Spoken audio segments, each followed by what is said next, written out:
पास book नहीं है, उसमें से निकाल के पढ़ सकते हैं। हरे कृष्णा माता जी, दंडवत प्रणाम। प्रणाम माता जी। हरे कृष्णा माता जी, एक बात बोलना चाहती हूँ, हाँ जी, हाँ जल्दी जी, से। बोलिए, बोलिए।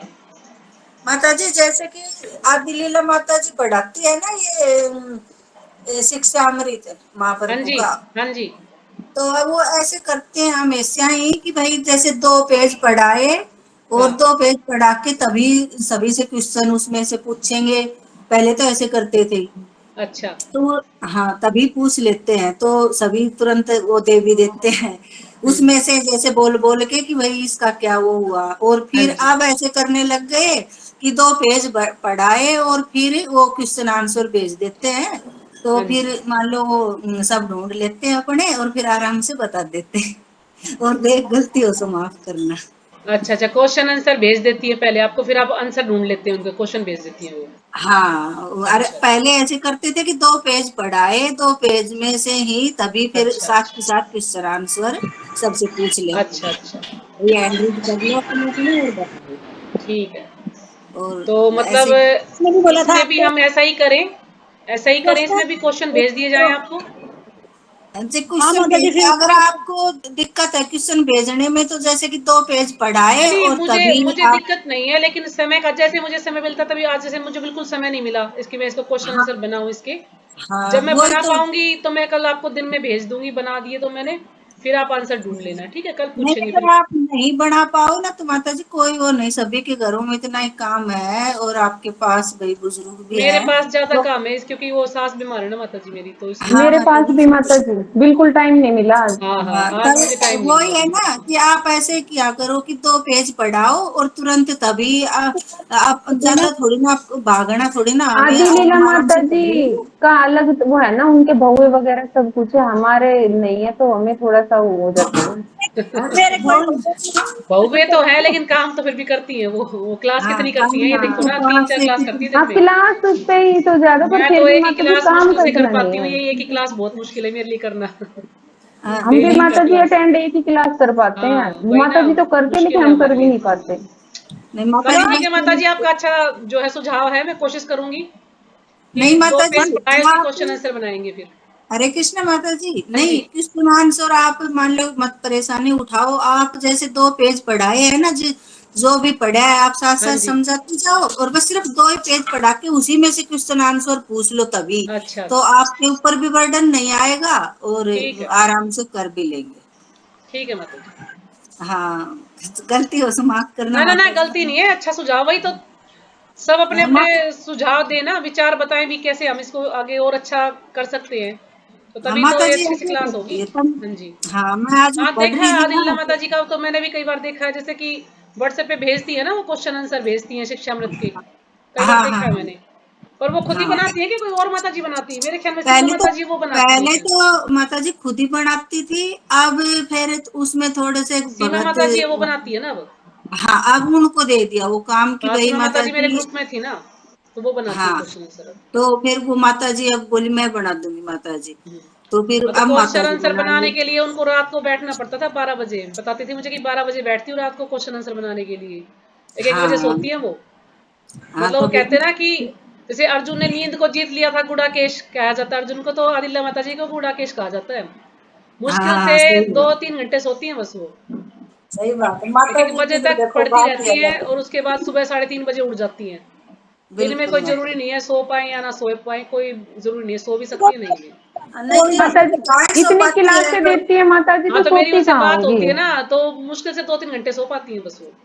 हाँ मतलब और उन्होंने सही फिर बात। अपना माता पूरा जी, जीवन कृष्ण भावित कर लिया है, शायद बस और कृष्ण के फिर बारे में भी ही फेस सोचती हैं पे वो। इतना तेज है और इतना हाँ, बिल्कुल थकान नहीं है, हमारे तो थोड़ी सी देर में यूं लटक जाएंगे। कह तो रही हूँ ना, हम तो एक दिन ना सोए तो मेरे तो सर में इतना जैसे माइग्रेन का दर्द हो जाता है अगर ना सोऊं तो। लेकिन माता माता जी जी हम तो रात को भी सो लेते हैं, दिन में भी सो लेते हैं, फिर भी नींद पूरी। फिर भी नींद पूरी नहीं होती हमारी तो। हाँ सही हाँ, तो बात है। माता जी की तो बराबरी करना, कई जन्म लगेंगे अभी माता जी की बराबरी करने के लिए हमें। सही देखो माता जी तो जैसे बोलते हैं ना कि कृष्ण जी के लिए कि वो अपने भक्तों पे थोड़ा सा भी कोई वो कर दे तो वो फट इतने प्रसन्न हो जाते, तो यही बात माता जी की है। हाँ जी, अगर हम माता जी को थोड़ा सा भी बता दे तो माता जी इतनी नहीं नहीं बहुत अच्छा बताया, नहीं नहीं आप तो हाँ, बहुत हाँ। अच्छा बताया। तो माता जी की देखो माता जी अभी को तो माता जी काफी साल से प्रैक्टिस कर रही है ना, काफी साल से भागवतम भी 3-4 बार कर चुकी हैं वो, जितने चरितमृत भी पढ़ चुकी हैं। मैं तो आज तक एक बार भी भागवतम पूरा नहीं कर पाई हूँ अभी। माता सुनती जी रहती हूँ, पढ़ती वो भी रहती हूँ, आपको भी जैसे हमसे अपने आप तो जैसे पढ़ती हूँ ना, जैसे पढ़ना स्टार्ट करती फिर बीच में कुछ ना कुछ समस्या छूट जाता है, तो ऐसे मैं हाँ, पूरा अभी तक कर नहीं पाई हूँ उसे।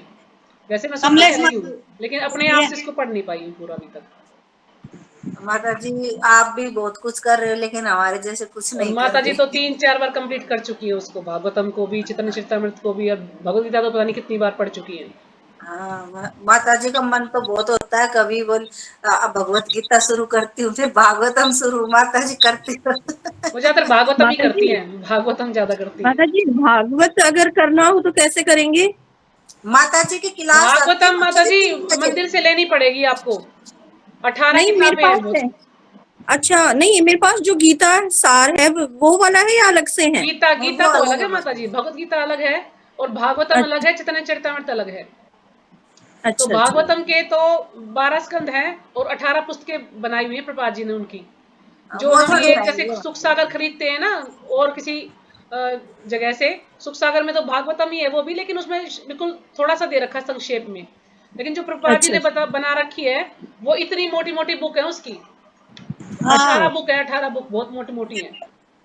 वो पढ़ने के लिए मतलब ये लगा लो, अगर एक बार आप रेगुलर पढ़ते रहोगे ना, जब भी 5-6 साल में पूरी होगी वो भागवतम, इतने अच्छा। किताबें हैं उसकी पढ़ने के लिए, बहुत नहीं है। वैसे माता जी आप क्लास ले सकते हो, माता जी 3 बजे शाम को क्लास लेती है, सोमवार मंगलवार और बुधवार भागवतम की।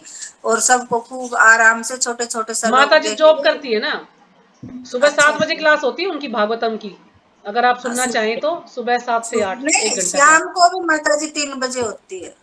हाँ शाम को भी होती 3 बजे, उसमें तो फिर माता जी माताएं पढ़ती है ना, उसमें तो सबको हाँ एक श्लोक दिया जाता है, सब उस पर एक्सप्लेन करते हैं ना, ऐसे है 3 बजे एक्सप्लेन वाले में। करती है लेकिन फिर भी वो समझाती तो है ना, माता जी भी हाँ हाँ हाँ समझाती हाँ, है और सब। समझाती तो है। हाँ समझाती है ये तो। हाँ। और तो जितना तो अच्छा माता जी समझा पाती है, हम थोड़ा ना समझा पाते हैं इतना अच्छा, नहीं माता जी क्योंकि आप उन्होंने भी तो बहुत सारे अच्छा शास्त्र समझाते पढ़ चुकी हो। हैं वो जो भी शास्त्र है सारे पढ़ चुकी हैं, और अब भक्ति शास्त्री भी कर रही हैं, तो उन्हें हाँ हमसे हाँ ज्यादा नॉलेज है, तो अच्छे से एक्सप्लेन कर पाती हैं। हमें तो सोचना पड़ता कि क्या बताएं, नहीं बता पाते इतना ना। वो तो है। नहीं माता जी आप भी खूब अच्छा बताते पर हो। ये है, आप उससे जुड़े रहोगे ना, तो ये गारंटी है कि आपको धाम ले जाएंगी। उनका हाथ पकड़े रखो बस, छोड़ो मत। माता जी वो तो है ही, छोड़ना तो खैर नहीं माता चाहती। जी हाँ जी। मेरी जैसे अब छुट्टियां हैं कुछ दिन के लिए तो मैं उनकी क्लासेस ले सकती हूँ क्या? हाँ जी बिल्कुल, सुबह बिल्कुल। 7 बजे होती है क्लासेस उनकी। सुबह तो 7 बजे मुझे 3 दिन आज तो पढ़ते हैं वो चैतन्य भागवत, और 3 दिन पढ़ते हैं अच्छा भागवतम। चैतन्य भागवत और भागवतम अलग अलग है माता जी। तो चैतन्य वो भागवत की तो एक एक बुक है, और भागवतम की 18 बुक है, तो नहीं 3 बुक माता अच्छा आप जी लेनी है। आप हाँ जी। वैसे फोन में भी निकाल के मान लो देख सकते नहीं हो नहीं, फोन में। सुबह सुबह क्लास होती है उनकी, हम आपको लिंक भेज देंगे मीट पे, गूगल मीट पे जो है क्लास होती है उनकी सुबह। ठीक है माता जी। हाँ, और दोपहर में भी लेना चाहें तो 3 बजे भी क्लास होती है, वो भागवतम की क्लास होती है उनकी। और शाम को 5 बजे भी क्लास होती है, शाम को 5 बजे अलग अलग चीजें पढ़ाई जाती हैं, कोई गर्ग संहिता पढ़ता है, कोई उसमें जो है अलग अलग माताओं को सेवा दे रखी है, प्रभुपाद जी की अलग अलग पुस्तकें जो है शुरू कर रखी है उन्होंने, तो कई माताएं उसमें पढ़ती हैं, बारी बारी सबको नंबर देती हैं वो पढ़ने के लिए। वो माता जी आप सुन सकते हो, कोई जरूरी नहीं कि भाई आपके पास सब बुक हो। हाँ, बुक नहीं है तो आप सुन सकते अच्छा हो, जब मन करे आप बुक खरीद लेना, मंदिर से मिल हाँ, जाएंगी आपको सारी बुक।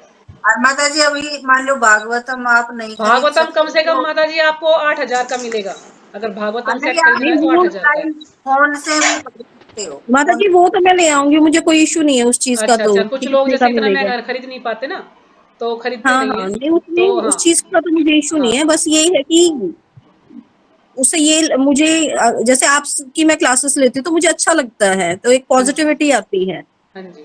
माता जी नहीं फिर हाँ तो माता ठीक जी है, आपकी आप श्रद्धा सुबह है, वाली आपकी भी रुचि है, तो ले। माता जी आप फिर कर पाएंगे अच्छे से ना, जैसे अब आपकी 2 महीने की छुट्टियां हो गई हैं, आज से हम्म। कल से छुट्टियां शुरू हो जाएंगी ना आपकी, हाँ आज गए जी हो गए हाँ आप जी स्कूल हाँ शायद। जी हाँ जी हाँ हाँ जी, जी तो हाँ आप जी। आराम से 1.5-2 महीना आराम से इंजॉय कर सकते हो, इसको माता भक्ति जी हाँ में जी माता लगाओ। जी को आप आश्रय ग्रुप से उसमें ऐड नंबर करवा दो तो माता जी के पास सारी क्लासों के हाँ हाँ अपने आप में चले हाँ, जाए। तो आपको उस माता ग्रुप जी। में ऐड करवा दूंगी मैं, आश्रय हाँ ग्रुप में। जी माता जी हाँ जी। हाँ, बहुत बहुत और धन्यवाद हाँ, आपका तो आपके पास लिंक है ना। आएगा और आप सारी क्लासेस अटेंड कर पाओगे उसमें ना। हाँ माता जी, सुबह 4:30 बजे आरती भी होती है और हाँ, मंगल 5 आरती भी बजे आप करना चाहें तो मंगल आरती भी कर सकते हैं सुबह 4:30 बजे।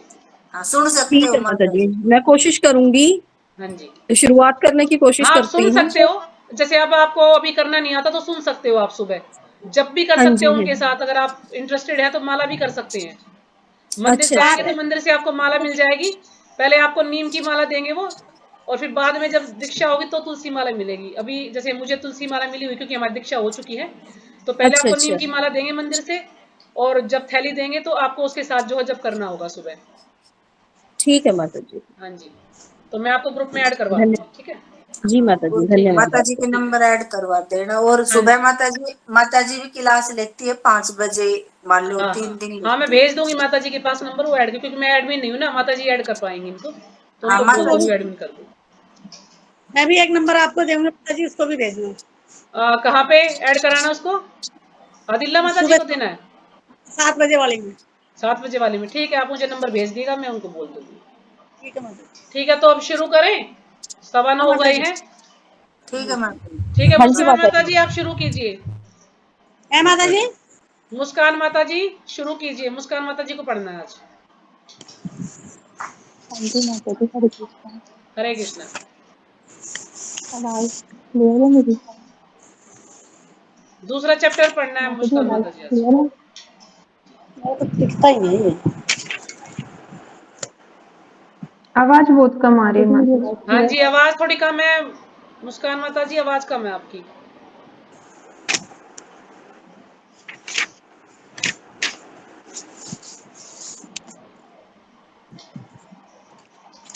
ये आवाज। ये सावित्री यादव के नाम से कौन है आज? हाँ माता जी, ये मेरी तरफ से ही है। अच्छा अच्छा, ठीक। आज वो नहीं आई गगन माता माता जी जी अब सही जो आती हैं? आवाज। तो नहीं आई माता जी, उसको मैं फोन करती हूँ 1 मिनट। अच्छा, चलो ठीक है। चलो ठीक है माता जी, शुरू कीजिए क्योंकि फिर लेट हो जाता है काफी ना। अभी ठीक है आवाज? हाँ जी, अभी ठीक है। हरे कृष्णा। तो आज हम अध्याय 2 पढ़ेंगे, जिसका विषय है आपकी मौलिक चेतना कृष्ण भावनामृत ही है।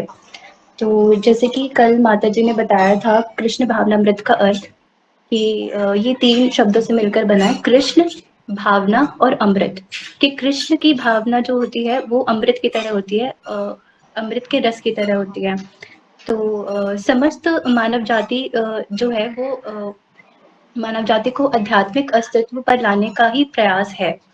और इसको हम किस तरीके से जान सकते हैं कि भगवान का अनुसरण करके, उनके मंत्र का जाप करके और सात्विक भोज करके और ग्रंथों को पढ़कर और उनको जानकर। और जिनको भी भगवान के पास जाना है, तो भगवान के पास जाने की कामना है, उनके लिए केवल कृष्ण भावनामृत के सिद्धांतों का पालन करना ही और उनका अनुसरण करना ही आवश्यक है, और वो भगवान की प्राप्ति कर सकते हैं। तो इस अध्याय में श्रील प्रभुपाद और उनके साथ एक रिपोर्टर की बातें कही गई हैं। तो शुरू करते हैं। श्रील प्रभुपाद फ्रीलांस संवाददाता सैंडी निक्सन से कहते हैं, आपकी मौलिक चेतना कृष्ण भावनामृत है। अभी आपकी चेतना इतने कूड़े करकट से आवृत है।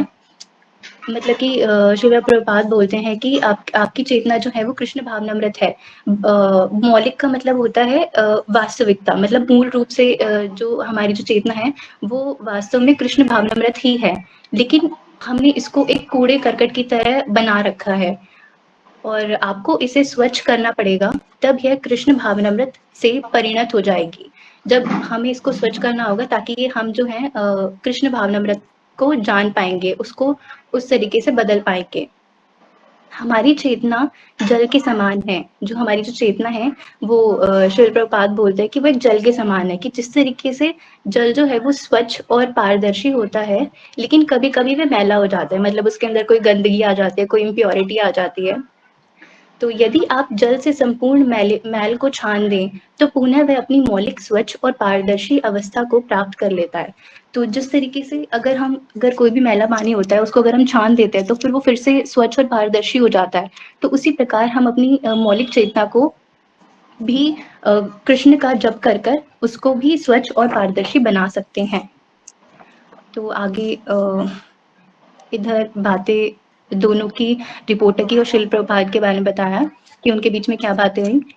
कुमारी निक्सन पूछती हैं श्रील प्रभात से कि मेरा प्रथम प्रश्न अत्यंत आधारभूत है कि कृष्ण भावनामृत है क्या? तो रिपोर्टर पूछती है कृष्ण भावनामृत एक्चुअल में है क्या?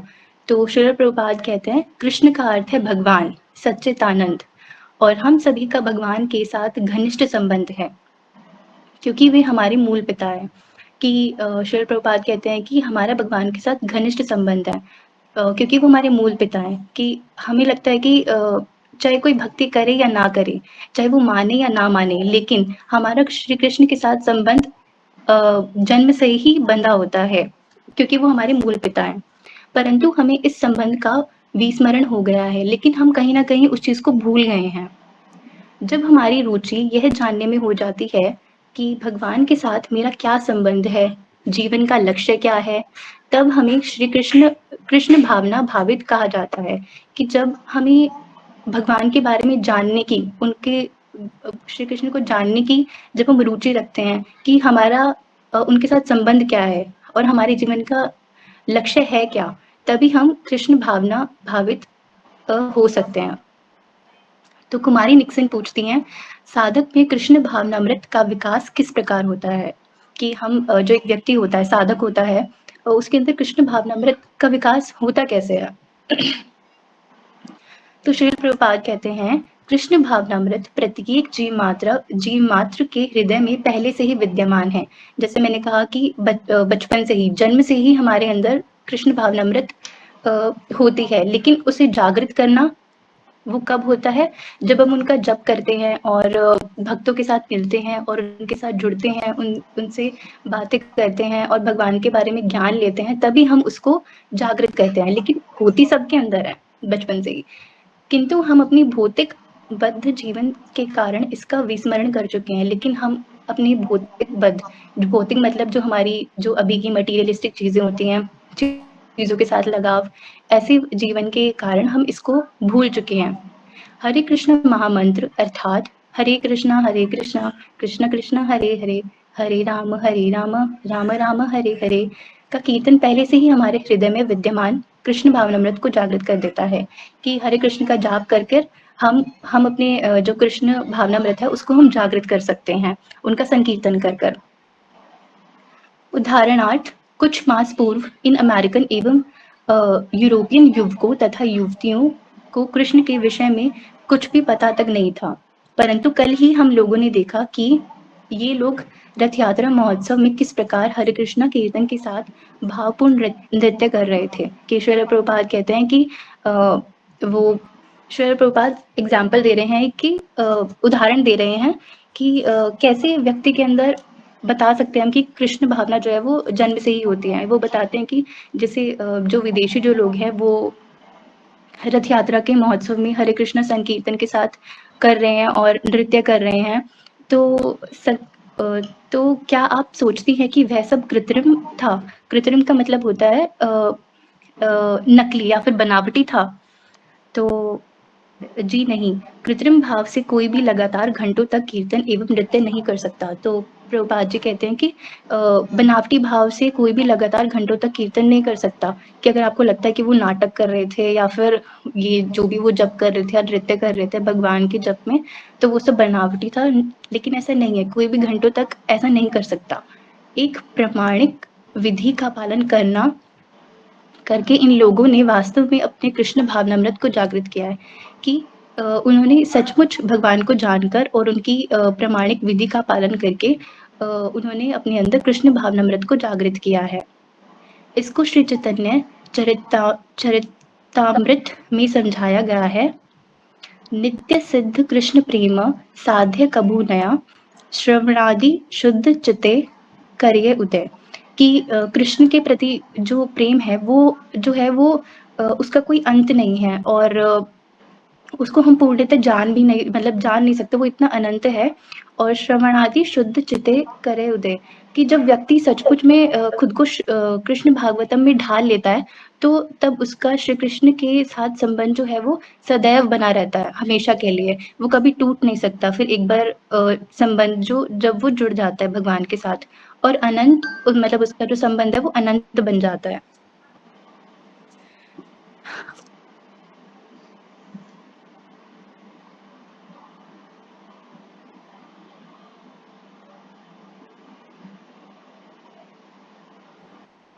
माता जी, सभी के हृदय में कृष्ण भावनामृत सुप्त अवस्था में विद्यमान है।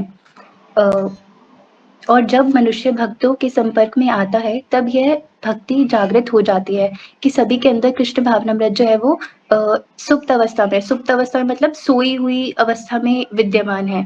लेकिन वो कब जागृत होती है? जब वो मनुष्य मतलब भक्तों के साथ जुड़ते हैं और भगवान का संकीर्तन करते हैं और भागवतम पढ़ते हैं और श्री चैतन्य चरितामृत पढ़ते हैं, तो तब वो कृष्ण भावनामृत जो है वो जाग जाती है, जागृत हो जाती है। कृष्ण भावनामृत कोई कृत्रिम वस्तु नहीं है कि कृष्ण भावनामृत जो है वो बनावटी कोई चीज़ नहीं है, नकली कोई वस्तु नहीं है। जिस प्रकार से ये एक युवक एक युवती के प्रति अपने स्वाभाविक आकर्षण को युवती के संग रहकर जागृत कर लेता है, उसी प्रकार यदि कोई भक्तों के साथ रहकर श्री कृष्ण के विषय में सुने तो वह अपने सुप्त कृष्ण भावनामृत को जागृत कर सकता है। तो इसमें प्रभुपाद जी एग्जाम्पल देते हैं, उदाहरण देते हैं कि जिस प्रकार एक युवक जो है वो युवती के प्रति अपना प्रेम जो है वो प्रकट करता है, उसी प्रकार अगर जब हम भक्तों के साथ मिलकर श्री कृष्ण के विषय में सुनते हैं और उनके साथ संकीर्तन करते हैं, भगवान को याद करते हैं, उनके बारे में जानते हैं, उनके बारे में ज्ञान लेते हैं, तभी हम अपने सोए हुए कृष्ण भावनामृत को जो है जगा सकते हैं। तो कुमारी निक्सन पूछती है कृष्ण भावनामृत और क्राइस्ट भावना में क्या अंतर है? क्राइस्ट भावना जो है वो क्रिश्चियंस की होती है, जो ईसाई धर्म से जुड़े हुए लोग जो होते हैं। तो वो पूछते हैं कि इन दोनों में फिर अंतर क्या हुआ? तो श्रील प्रभुपाद जी कहते हैं क्राइस्ट भावना भी कृष्ण भावनामृत ही है, परंतु आजकल लोग ईसाई धर्म के विधि विधानों अर्थात जीसस क्राइस्ट के आदेशों का पालन नहीं करते। कि श्रील प्रभुपाद कहते हैं क्राइस्ट भावना भी जो है वो कृष्ण भावनामृत की तरह ही है, लेकिन आजकल ईसाई धर्म के लोग भी जो हैं उस जीसस क्राइस्ट के जो उनके भगवान जी हैं ईसाई धर्म के, उनके भी आदर्शों का पालन नहीं करते, इसलिए वे भगवत भावनामृत से के स्तर तक नहीं आ पाते, इसलिए वो इस भगवत भावनामृत के स्तर तक भी नहीं पहुंच पाते। तो कुमारी निक्सन कहती है समस्त धर्मों के मध्य कृष्ण भक्ति की क्या विशेषता है? कि मतलब कृष्ण भक्ति की सभी अगर हम धर्मों को मिलाएंगे तो फिर उनके बीच में कृष्ण भक्ति की क्या विशेषता है? तो श्रील प्रभुपाद जी कहते हैं प्राथमिक रूप से धर्म का अर्थ है भगवान को जानना, कि सबसे पहली चीज किसी भी धर्म की क्या होती है कि भगवान को जानना और उनसे प्रेम करना, यही धर्म होता है। आजकल प्रशिक्षण के अभाव से कोई भी भगवान को नहीं जानता, कि आजकल लोग भगवान के बारे में उनके बारे में जानने से उनके बारे में शिक्षा लेने के अभाव की वजह से कोई भी भगवान को नहीं जानता, तो फिर उनसे प्रेम करने का प्रश्न ही कहाँ उठता है कि जब वो भगवान को जानेंगे ही नहीं, उनके बारे में ज्ञान ही प्राप्त नहीं करेंगे, तो फिर वो उनसे प्रेम करने का प्रश्न फिर क्यों ही किया जाता है? लोग गिरजाघर में जाकर यह प्रार्थना करके संतुष्ट हो जाते हैं कि हे भगवान हमें आप हमारा दैनिक भोजन दे दीजिए। कि गिरजाघर में भी लोग क्या करते हैं, जाकर सिर्फ यही प्रार्थना करते हैं कि हमें 2 टाइम की रोटी मिल जाए भगवान जी, हमारे लिए वही काफ़ी होगा।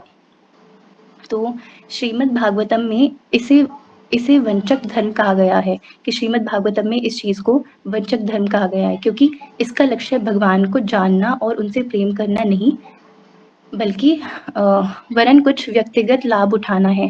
कि इसका मतलब क्या हुआ कि हम भगवान को जान तो रहे ही नहीं है, उनसे प्रेम नहीं कर रहे, तो फिर ये तो सिर्फ व्यक्तिगत, सिर्फ हमारे लिए अपने सेल्फिश की तरीके से, मतलब सिर्फ अपने लिए लाभ उठाना है।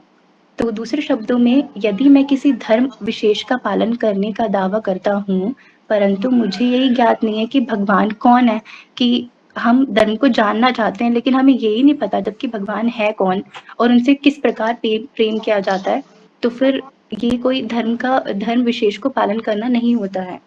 तो हम अपने दैनिक भोजन के लिए श्री कृष्ण को कष्ट क्यों दे? तो जब हम भगवान के बारे में जानते ही नहीं है, तो फिर हम उनको दैनिक रोज़ाना भोजन के लिए भी क्यों ही कष्ट दे रहे हैं कि हमको भगवान ये दो, वो दो, खाने को दो एक टाइम का। तो जब हम जानते ही नहीं तो फिर हमारा हमारा भगवान जी से ये माँगना भी अच्छा नहीं होता। जबकि भगवान तो हमारे बारे में ऐसा कुछ सोचते भी नहीं है, वो तो फिर भी हमारे ऊपर दया कर कर हमें सब कुछ देते हैं, क्योंकि वो हमारे पिता हैं। वे तो पहले से ही इसको दे रहे हैं, जो कि वो तो पहले से इसको दे रहे हैं। सच्चे धर्म का अर्थ है यह सिखाना कि भगवान से किस प्रकार प्रेम किया जाता है। तो एक सच्चे धर्म का अर्थ होता क्या है कि भगवान से किस प्रकार हम प्रेम दिखाया जाए।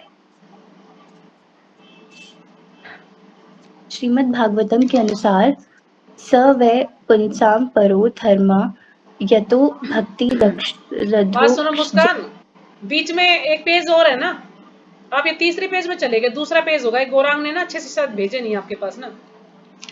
ये माता जी मेरे पास नहीं यहाँ से माता जी पढ़ना सही है। ये। तो मैं एक वंचक धर्म का ये अभ्यास कर रहा हूँ। नहीं माता जी सही आ रहा है ये। नहीं नहीं, नहीं सही मतलब ये 13 के बाद 14 पेज नंबर ही है माता जी।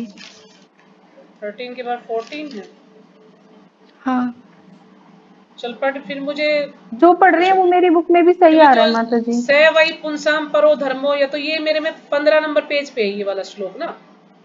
ये श्लोक बोला है ना आपने अभी, तो ये 15 हाँ नंबर पेज पे है श्लोक।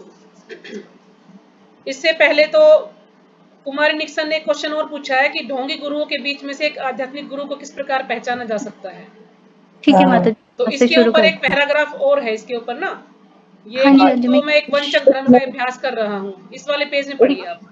ठीक है ठीक उसमें है परंतु और हाँ, उस हाँ तो अवसर गौरांग ने पर ना शायद ये उल्टा सीधा भेज दिया, उसको बोला था मैंने पेज ठीक भेजने है। के लिए।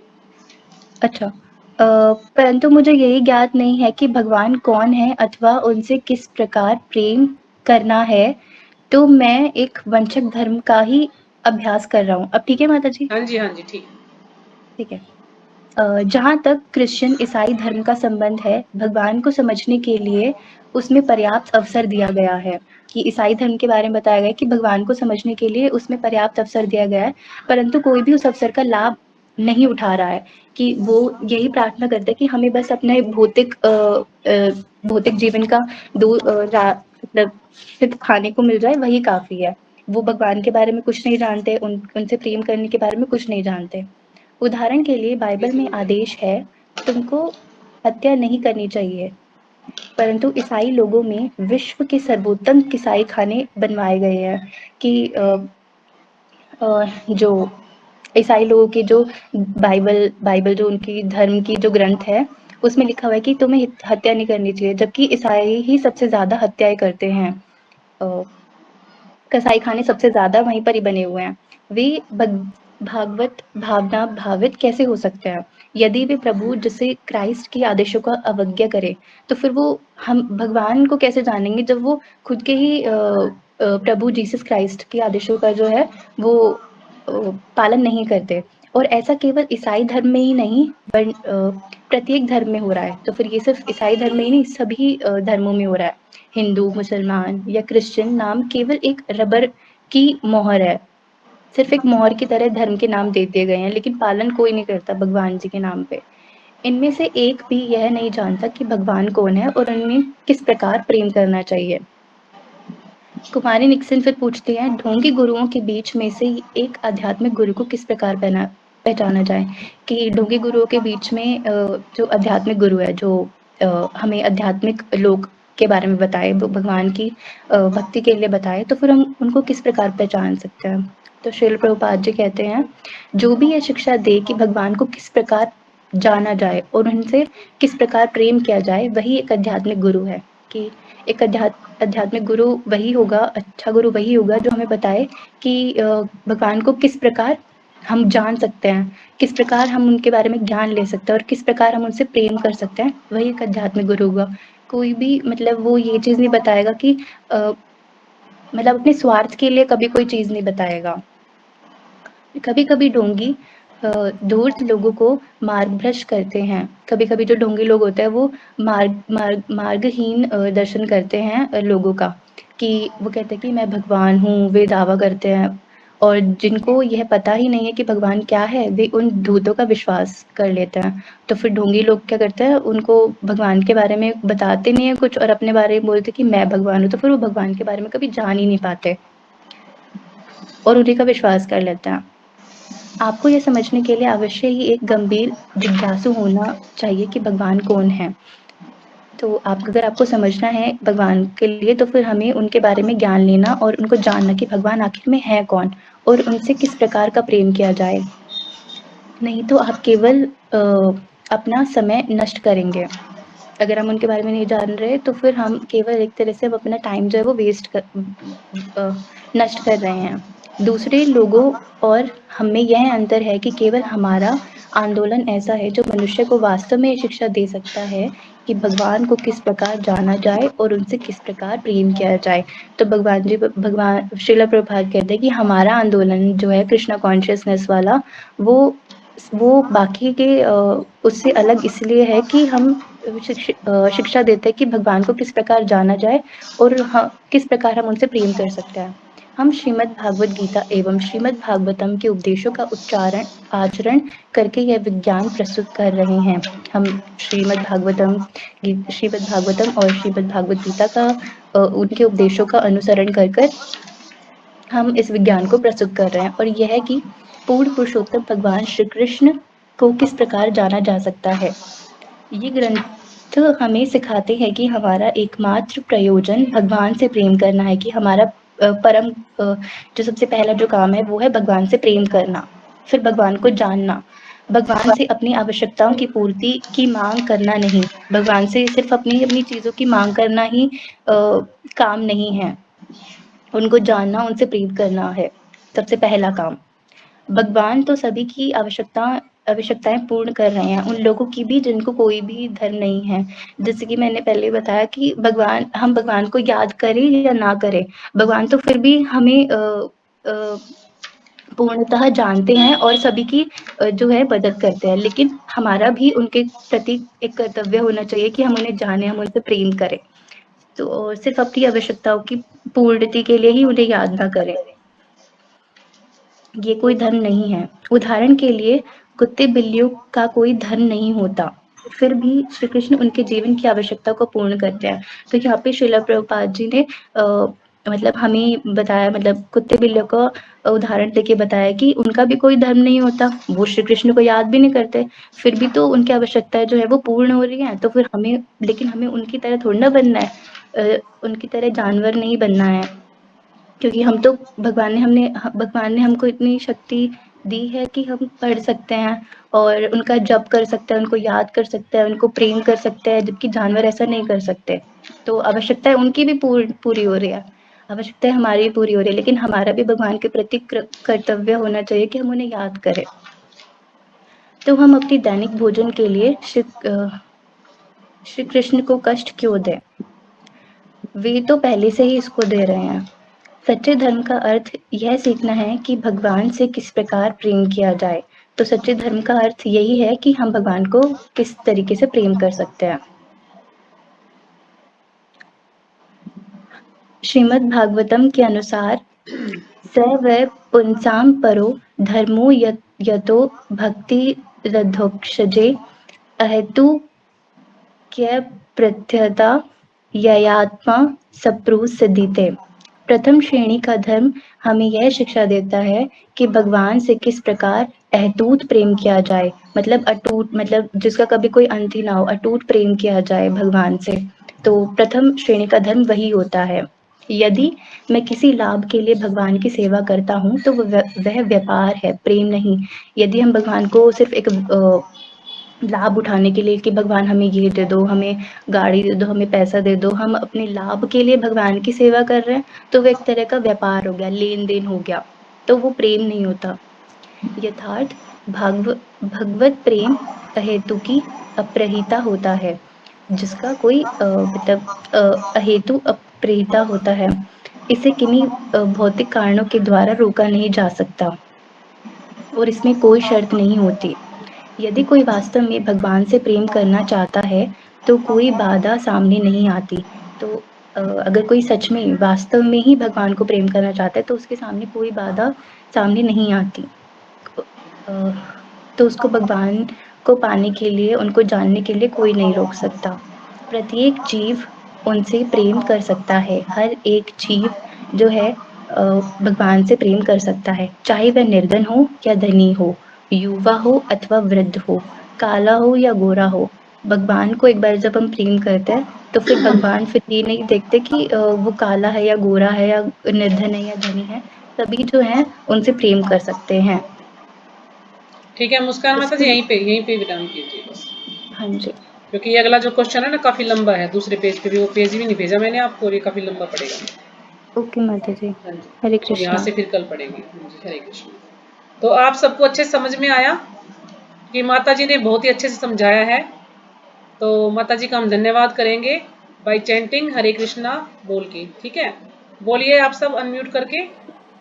हरे कृष्णा कृष्णा कृष्णा कृष्णा हरे हरे, हरे राम राम राम हरे माता जी का बहुत हरे। बहुत धन्यवाद, उन्होंने बड़े मुस्कान अच्छे माता से जी बहुत बहुत धन्यवाद, बहुत अच्छे से आपको ने समझाया इतने उन्होंने अच्छे से एक एक एक्सप्लेन शब्द किया। को। तो इसी प्रकार से आप लगे रहिए और अच्छे से कर पाएंगे। तो जैसे कि इसमें 2 पॉइंट आए हैं कि हम गुरु को कैसे पहचानेंगे। अब निक्सन जो है, कुमार निक्सन पूछ रही हैं कि ढोंगी गुरुओं के बीच में से एक आध्यात्मिक गुरु को किस प्रकार पहचाना जा सकता है। जो आध्यात्मिक गुरु है, जो प्रमाणिक गुरु है, को कभी भी ये नहीं कहेगा कि मैं भगवान हूँ। ये खास पहचान है कि जो वास्तव में जो असली गुरु कभी ये नहीं कहेगा कि मैं भगवान हूँ। हमेशा वो ये कहेगा कि मैं भगवान का दास हूँ, बल्कि भगवान के दासों के दासों के दास का दास हूँ, ऐसे मतलब बोलते हैं। क्योंकि प्रभुपाद जी से भी कई बार जब क्वेश्चन करते थे वहां पर पाश्चात्य देशों में कि आप भगवान हैं, आप चमत्कार दिखा सकते हैं, प्रभुपाद जी हमेशा मना करते थे कि मैं भगवान नहीं हूं, मैं भगवान का दास हूं, बल्कि मैं भगवान का दास बनने का प्रयास कर रहा हूं, ना कि मैं भगवान हूं। क्योंकि शिला प्रभुपाद जी के प्रभुपाद पास ने भी कहा ना। सिद्धियां प्राप्त थी, प्रभुपाद जी के पास भी, लेकिन उन्हें कभी ये नहीं कहा कि मैं भगवान हूं। तो ये खास पहचान है। जो गुरु होता है वो कभी अपने आप को भगवान नहीं कहता। और जो गुरु है वो हमेशा प्रमाणिक गुरु होता है, 4 परंपराओं में से होता है। जैसे 4 परंपराएं हैं हमारी, मध्व गौड़ीय परंपरा और श्री परंपरा, और अभी मुझे ना याद नहीं आ रहा, एक कुमार परंपरा है, और एक शिव जी की परंपरा है। तो ऐसे 4 परंपराएं हैं, जिसमें से ब्रह्मा जी आते हैं। मध्य गौड़ीय जिसमें हम लोग आते हैं वो है ब्रह्मा जी द्वारा जो परंपरा है चली आ रही है।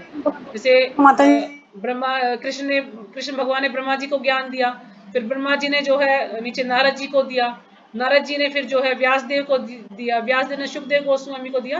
तो ये है गुरु परंपरा। यानी जो भी कोई गुरु है वो प्रमाणिक गुरु, यानी इन परंपरा में से किसी एक में से होना चाहिए। जैसे जो श्री परंपराएं हैं, श्री संप्रदाय हैं, वो है लक्ष्मी जी का संप्रदाय है। तो उसमें जो है जैसे अनिरुद्राचार्य जी का आप सुनते ना लेक्चर, वो श्री संप्रदाय में से हैं। वो ऐसा तिलक भी ऐसा अलग लगाते हैं उनका ना, श्री संप्रदाय में से है वो। फिर है 4 कुमार वाली संप्रदाय, और एक शिव जी की संप्रदाय। 4 संप्रदाय, तो इनके अलग अलग आचार्य हैं सबके। जो श्री संप्रदाय है उनके आचार्य रामानुजाचार्य, और जो हमारी जो संप्रदाय है उसमें है ब्रह्मा जी। और जो 4 कुमार वाली है उसमें तो 4 कुमार हैं ही। और शिव जी वाली है जो उसमें है निम्बार्काचार्य, निम्बार्काचार्य जो है उनके आचार्य हैं, उन्हीं से जो है वो शुरू हो रही है। मैंने कहीं पे लिखा तो था लेकिन अभी मुझे मिल नहीं रहा, मैं और उनका आपको अच्छे से बता देती, अगर किसी को याद है तो बता सकते हैं। तो इन 4 परंपराओं में से किसी एक में से होना चाहिए गुरु। और गुरु जो है कभी भी अपने आप को भगवान नहीं मानता, और कभी भी जो है गलत ज्ञान नहीं देगा। कभी भी जो भी ज्ञान देगा वो शास्त्रों के आधार पर ही ज्ञान देगा।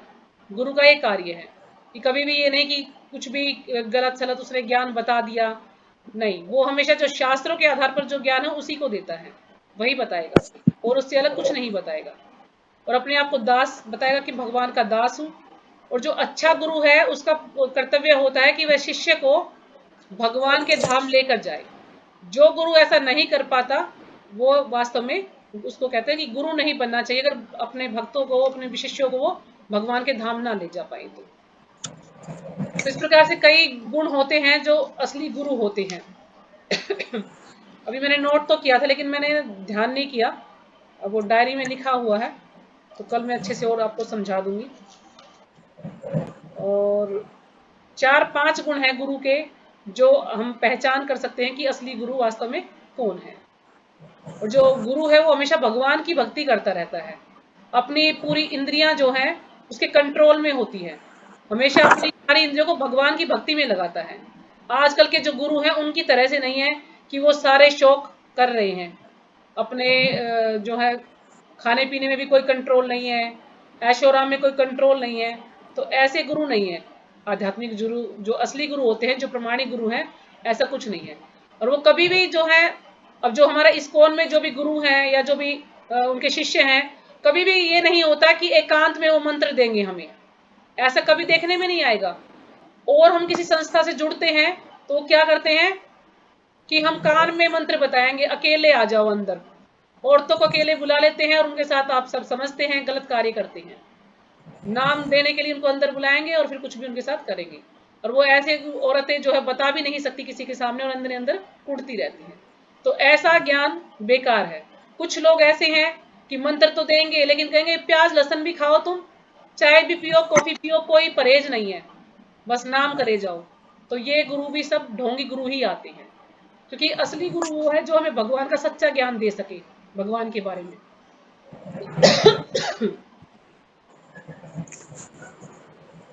और कभी भी अपनी पूजा करने के लिए नहीं कहता। जो आजकल के गुरु हैं वो कहेंगे कि मेरी पूजा करो, मैं ही भगवान हूं, लेकिन जो असली गुरु है वो कभी ऐसा नहीं कहेगा। अच्छा, फिर इसमें था एक कि हमारा एकमात्र प्रयोजन भगवान से प्रेम करना है।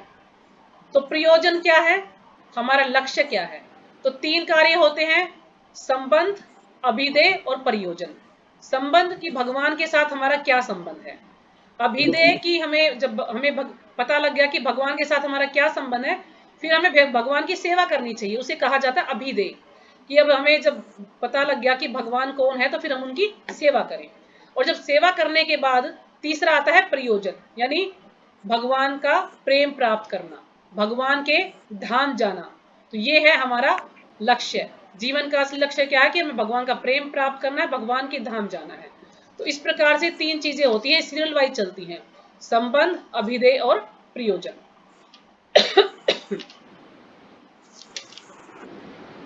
ठीक है, और तो सब आपको समझ आ ही गया है। और इसमें जो ईसाई धर्म के बारे में बताया है कि ईसाई धर्म में बाइबल में कहीं पर भी नहीं लिखा है मांस खाना है, बल्कि जो मुसलमान हैं उनकी कुरान में भी कहीं नहीं लिखा है मांस खाने के लिए, लेकिन वो सब लोग अपने स्वाद के लिए खाते हैं। क्योंकि मैं एक वीडियो देख रही थी तो उसमें जो मुसलमानी औरत थी वो खुद बता रही थी कि कुरान में कहीं नहीं लिखा कि पशुओं को मारा जाए, मांस खाया जाए, लेकिन ये सब अपने स्वाद के लिए खाते हैं। जब बकरा ईद होती तो कितने सारे बकरे उस दिन काट दिए जाते हैं, क्योंकि उनके अंदर कोई भी दया धर्म नहीं होता है, वो सिर्फ अपना स्वाद पूरा करने के लिए खाते हैं। जबकि भगवान ने इतनी सारी चीजें बनाई है खाने के लिए, अगर व्यक्ति एक डिश भी रोज खाए तो पता नहीं कितने दिनों में नंबर आए दोबारा उसका, लेकिन फिर भी लोग समझते नहीं है, मांस खाते हैं, बस अपना जीभ का स्वाद देते हैं। क्योंकि मांस खाना है पशुओं को, और लेकिन जो इंसान है वो भी 2 पैरों वाला पशु बना हुआ है, वो भी जो है मांस खाता है। और जो जीसस क्राइस्ट है वो क्या है, वो भगवान नहीं है, वो भगवान के भक्त हैं जीसस क्राइस्ट भी। तो जो क्रिश्चियन लोग हैं वो क्या करते हैं, बस गिरजाघर में जाते हैं और हमेशा ये मांगते हैं बस हमें 2 टाइम का भोजन मिल जाए, हमें रोटी मिल जाए, और कुछ इच्छा नहीं होती उनकी कि और कुछ भगवान से मांग ले, सिर्फ रोटी की इच्छा मांगते हैं। तो प्रभा जी कह रहे हैं कि रोटी तो भगवान वैसे भी हमें दे ही रहे हैं। अब जो जीव जंतु वो क्या भगवान से प्रे करते हैं, उन्हें तो कुछ ज्ञान ही नहीं है, उनके पास इतनी चेतना है ही नहीं, तो रोटी तो उनको भी मिल रही है, 2 टाइम का भोजन उन्हें भी मिल रहा है और हमें भी मिल सकता है। लेकिन हमें भगवान से क्या मांगना, भक्ति मांगनी है, हमें भगवान की भक्ति करनी है, भगवान की सेवा करनी है, ना कि हम जाके ये मांगे मंदिर में कि हमें 2 टाइम का भोजन दे दो। बस हमें जो भक्ति करनी है वो अहेतुकी भक्ति करनी है, यानी उसमें कोई भी लाभ नहीं होना चाहिए कि हम अगर भक्ति कर रहे हैं तो हमें कुछ ना कुछ उसका फायदा होना चाहिए, कोई लाभ हमें मिले, कोई प्रॉफिट हमें मिले, ऐसी भक्ति नहीं करनी है। हमें भक्ति करनी अहेतुकी भक्ति, यानी उसमें कोई लाभ नहीं होगा। अगर हेतुकी भक्ति करेंगे तो वो लाभ वाली भक्ति होगी, लेकिन अहेतुकी में यानी कोई लाभ नहीं होना चाहिए, बिना स्वार्थ के हमें भगवान की भक्ति करनी है। ये नहीं कि हमें स्वार्थ पूरा करना है, भक्ति में लग गए, कुछ हो तो रहा नहीं, इतने दिन से भक्ति कर रहे हैं, भगवान ने हमें कुछ दिया तो है नहीं, हमारा कुछ अच्छा तो हो नहीं रहा, कभी भी ये नहीं सोचना है। भक्ति करनी है, हम अपने शुद्धिकरण के लिए भक्ति करते हैं ताकि हमारा उद्धार हो जाए और हम भगवान के धाम चले जाएं। तो इसलिए हमें बिना स्वार्थ के भगवान की भक्ति करनी है। अच्छा, और कुछ आपको किसी को कुछ समझ में ना आया हो? वैसे तो माता जी ने बड़े अच्छे से सब कुछ समझाया है। अगर किसी को कुछ पूछना है, कुछ समझ नहीं आया तो पूछ सकते हैं। समय हो गया है। तो कल कौन सी माता जी पढ़ना चाहेंगी? पूनम माता जी आप पढ़ेंगी? आप पढ़ेंगी? जय माता, मैं पढ़ लूंगी माता जी। ठीक है, ठीक है। तो गीता माता जी कल क्लास करेंगी, टाइम से आना माता जी, ठीक है। दो बार लेकिन आपको माता नंबर दिया, दो आपका फोन वोन आ जाता तो आप फोन को साइलेंट कर देना कि कोई फोन ना करे आपको उस टाइम, ठीक है। टाइम से आ जाना। ठीक है। हाँ जी, तो ठीक